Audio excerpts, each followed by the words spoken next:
Okay. In the name of the Father, Son, and the Holy Spirit, one God, amen. I'm still so not used to doing this, and I'm not very good at doing the media thing, but I will get better. I'm going to get some lessons. I'm probably going to be asking some of you guys for help. It's been almost 2 weeks since I hollered. I wanted to send out a message because it's Lent, which means that it's boot camp time, and time for us to get extremely serious. So, check out these moves. Hold on. Look at that. It's pretty impressive, huh? So I just wanted to give a word on Lent, preparing for Lent and getting really into Lent. It's the most important, I think, spiritual time of year. I mean, all time of year is spiritually important, but a time of year that should have a lot more intensity to it than we're used to.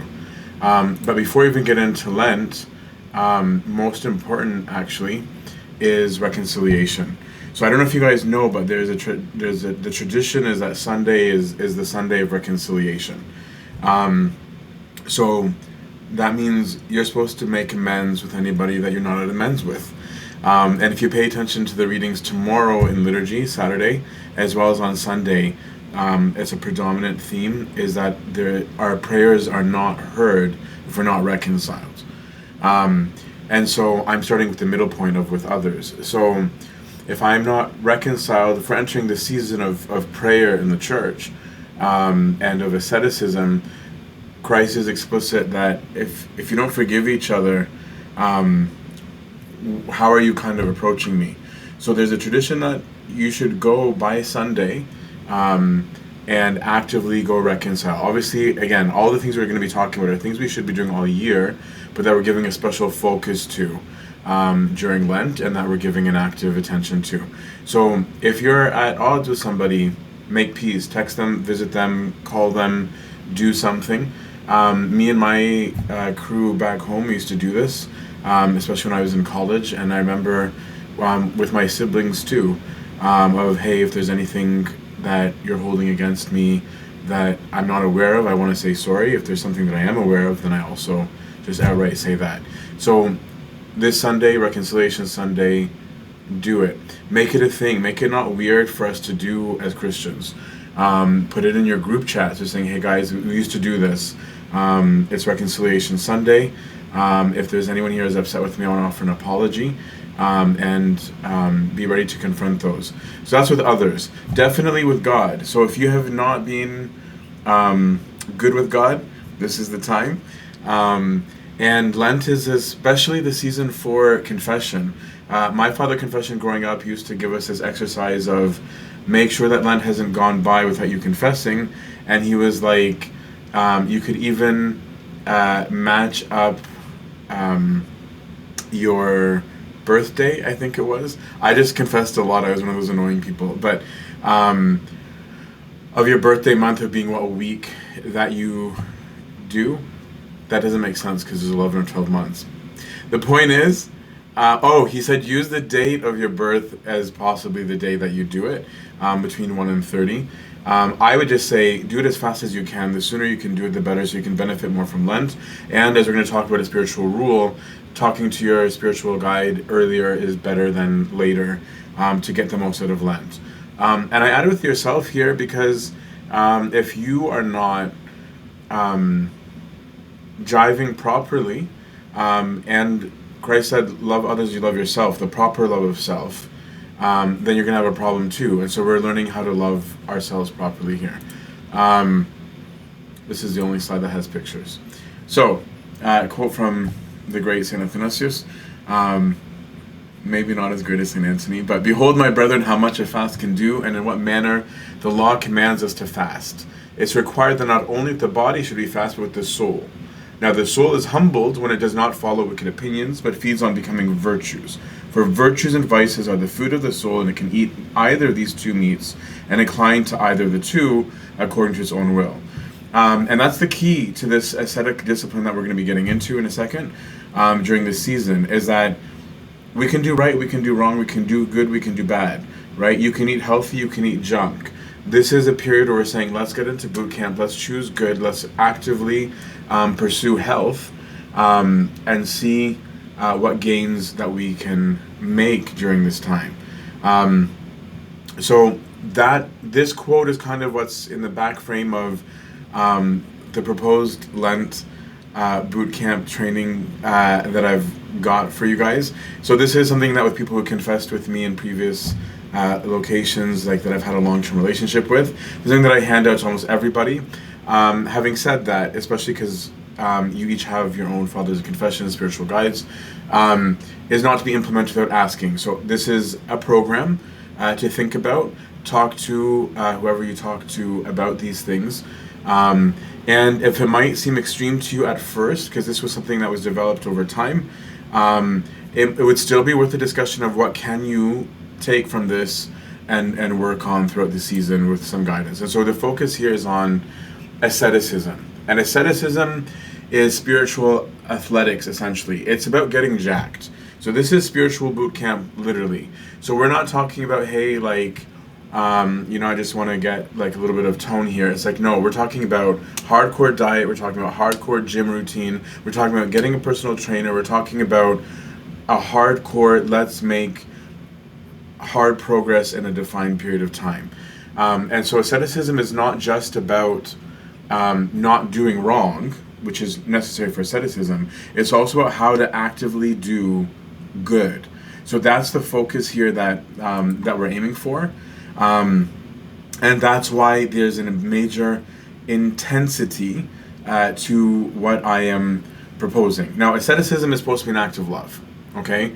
It's saying, let me lay down something for the sake of someone or something else. That's why it's an act of love. It's a choosing of other over me. It's cutting off my own will, my own choosing, my own loving, my own self-love to show a value outside of that, more so to something else. So the holiness of asceticism is not in the act itself. I want to make that clear. So the asceticism, the holiness is not because I did a certain number of matanyas. The holiness is not because I didn't eat till a certain hour. The holiness is not because I chose or not chose some specific physical carnal act or not. That's not what makes it holy. The holiness is in the choosing and the conformity of the healthiness of it. It's this direction of love at something other than self. That's where the holiness is coming from. So if you're not there yet for some of the things that we're going to discuss, that's okay. Like I said, take it with your guide. But the idea of our asceticism during Lent, we want to rekindle the flame. We want to get started again. We want to really get into it. There needs to be an intensity during Lent. This should be a different season. How you enter Lent cannot be how you exit Lent. So if nothing else, take that away from this. But please try and persevere, right? Try and do some work and see where it goes. So the spiritual program. Again, this is something that some of you might find a little overwhelming. Number one, like I said, if you can confess during the season, that would be ideal. Lent is 8 weeks long. Try and make sure you confess once, even twice, during this period, especially if your father confession is accessible near to you. All right, let's get into it. I'm just going to go for the jugular. Social media and entertainment. Try and cut them. I know that sounds psycho to some of you if you haven't been used to doing this. My priest growing up, when TV was a bigger deal than it is today, everybody's streaming everything, gave a general exercise to our whole congregation where he would say, cover your TV with, what's it called, a blanket or sheets. Make it disappear, which I think is brilliant. I would say the same thing, figuratively and literally. If you have a TV, cover it literally. If it's your screens or monitors, uninstall the apps, block the sites, do something. But cut out social media, Facebook, Instagram, Reddit, Snapchat, Insta, whatever it is that people are using now. I'm not as in tune as I used to be. Twitter. Get rid of it. Maybe consider having one method of messaging only, whether it's only iMessage or only WhatsApp, so that you don't say, hey, like, it's just that I have school over here and I have this over here. Find a way to streamline it. Cut out gaming, cut out your movies, cut out all of this. And I know that sounds crazy, and that's what I'm saying. Talk to your spiritual father about this. Maybe it'll be for a certain number of weeks that you go a certain intensity. Maybe there's a tapering. For many of us, we actually do this the whole entire time. It's not.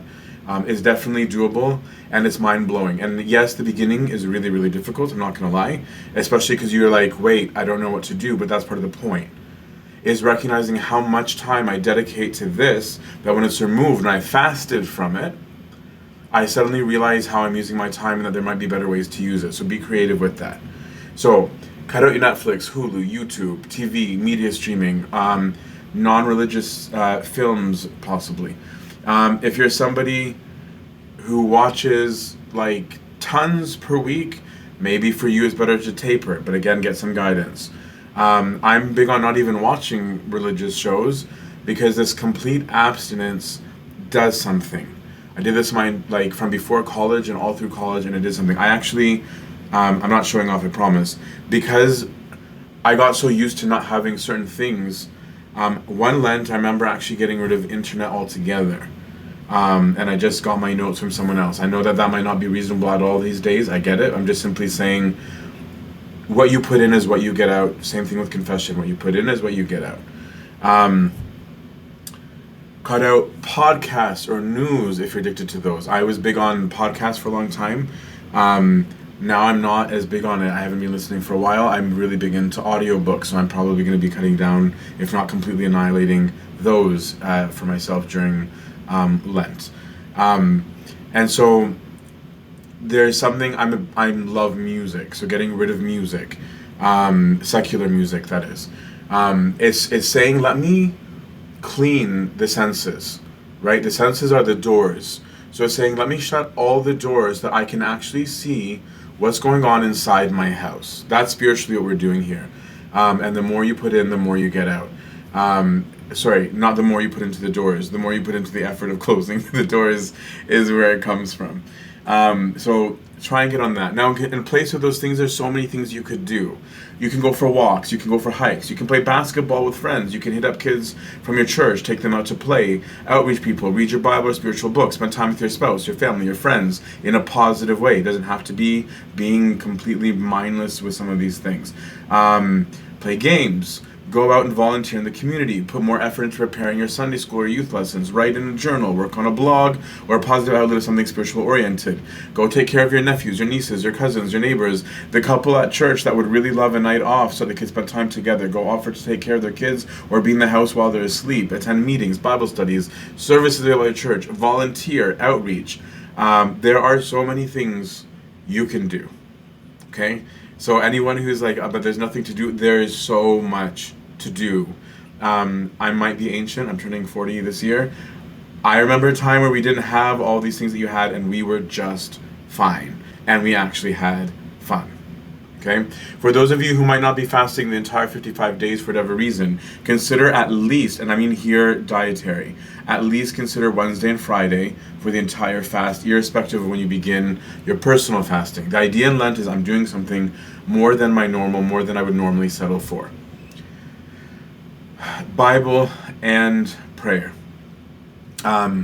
It goes without saying that should be part of your daily routine regardless, but maybe it could be more increased, more focused during Lent. There should be no day during Lent in which you're not reading the Bible and praying. That's part of the whole point of this. So consider again talking to your spiritual guide about what to read.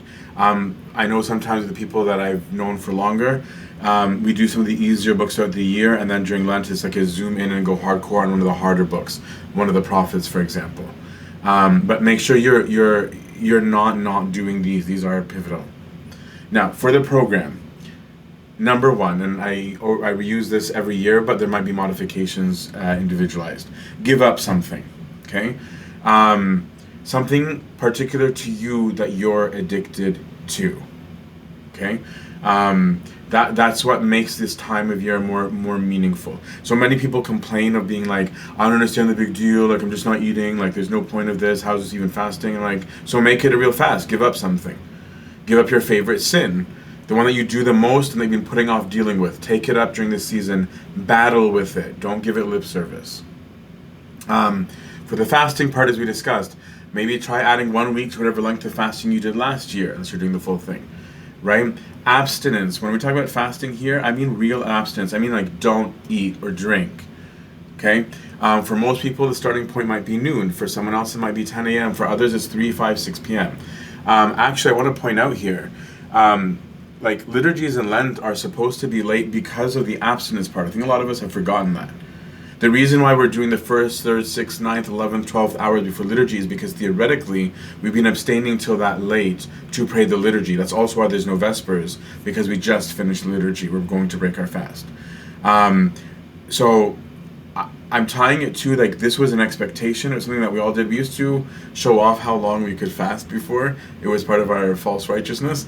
But struggle to abstain. If you have never abstained at all, try. Especially these days where people are obsessed with intermittent fasting. I'm like, if you can do intermittent fasting, then you should definitely be able to fast for the Lord. And again, it's this idea of discipline, this idea of taking away something that's not intrinsically wrong, so that I can focus on something greater, A, and B, so that I can also practice saying no. Not knowing, people think that they can just say no in any hard situation, but your confession list, if you look at your own, shows that you don't know how to say no. The training to say no is in the fasting, right? So give up something. Avoid fake foods as much as you can. I know some people find veggie burgers disgusting, so to you that might not be fake food, so no problem. But I mean this imitation stuff that tastes just like the real stuff, where we're just changing ingredients, but we're not really fasting. If you actually understand like the origins of fasting, of the context where it first started, remember that in those times there was no fridges, there was no freezers, there was no preservation. So they were doing a very paleo-ish kind of diet, where it was all whole foods and accessible foods that were minimal effort. That's what we're going for here. So avoid the fake foods, avoid all these rich foods. Try and eat in a way that resembles, like I said, paleo. That's just a suggestion. Avoid gluttony, obviously. Avoid, and we'll talk about how to benefit from Holy Week, closer to Holy Week, but avoid desserts, for example, during Holy Week. If you have health issues that prevent or require specific consideration, go talk to your guide, but don't just not fast. Find a way to fast. So for Bible, your daily reading is a big deal. Maybe try reading or listening to something discussing how to read the Bible. If you're someone who hasn't been reading regularly, then choose something and read it daily. If you're getting back into the Bible and haven't for a while, start with something easier: the Gospels, Genesis, Exodus, Judges, the story type books. If you've been regular, as I was suggesting earlier, choose a book for more intense study with commentary and external resources. During Lent, I definitely would suggest adding spiritual reading, not just Bible and prayer.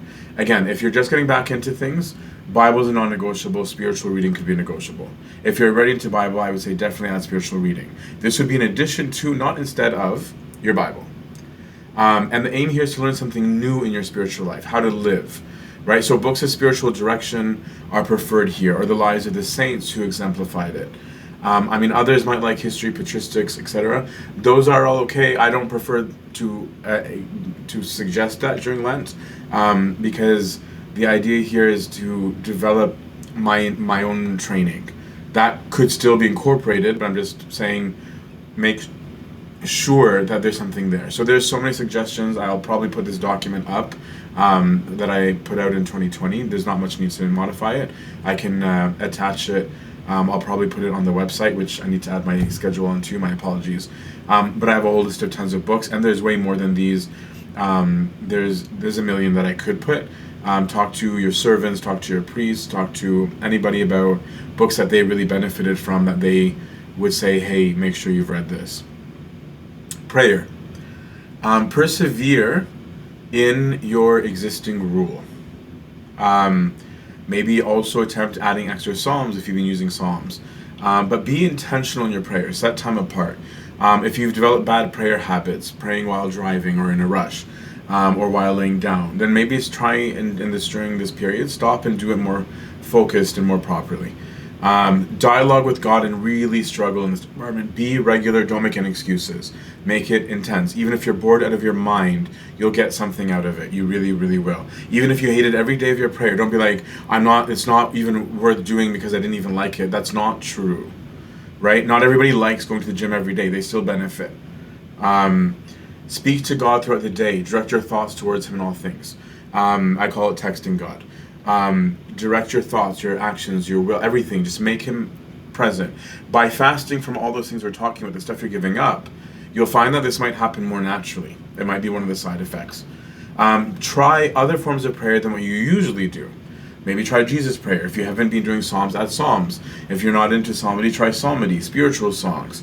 Go, right? Change your environment. Prostrations are huge, and they may be a part of your prayer. Don't do these without consultation. But intercessory matanyas, repentant matanyas, praise matanyas. There's a million forms of what is behind a matanya. But this is the time for those. Listen maybe to lectures on prayer during this season to grow in your knowledge and receive ideas of things to try and improve on. I would also suggest consider keeping a journal, writing in it things that you're learning, things you meditate on in the Bible, ways you try to encounter God. There are things that might help you learn to pray and help carry you in other times maybe where you're not as hot or where you need a reminder of things. It's a really good habit to be in. Again, all of these with the spiritual program, definitely go get guidance. I can't emphasize that enough. But fasting is not fasting without almsgiving. That's something that's so clear in the Old Testament and in the New. You'll find that in the Sunday readings, that the reading will start with charitable deeds. You're supposed to give. That's what makes fasting real. Mercy, good deeds, charitable deeds. Charity and love are almost synonymous. The giving, the choosing. So consider giving more than your tithes this month. If you're not even giving your tithes, give it. I don't take your tithes, so I'm not saying with any self-gain. But if you haven't been, you ought to be. And if you have been, try and give more. And it doesn't have to be necessarily to the church directly if you're giving more. It can be to the poor, the homeless, beggars on the street. But give unhesitatingly, without question, without judgment. Right? If you're actually seriously, truly, from your heart, actually concerned about the drug habits and alcoholism of the person that you might give, then put in active effort to go buy gift cards to Target or Walmart or whatever in advance. Okay? But don't look for reasons to not give. Look for it to give more. Now, don't just give your money. I'm talking about money, but not just money. Your time, your thoughts, your health, your energy to being for and with other people, not yourself. Okay? Be there for people.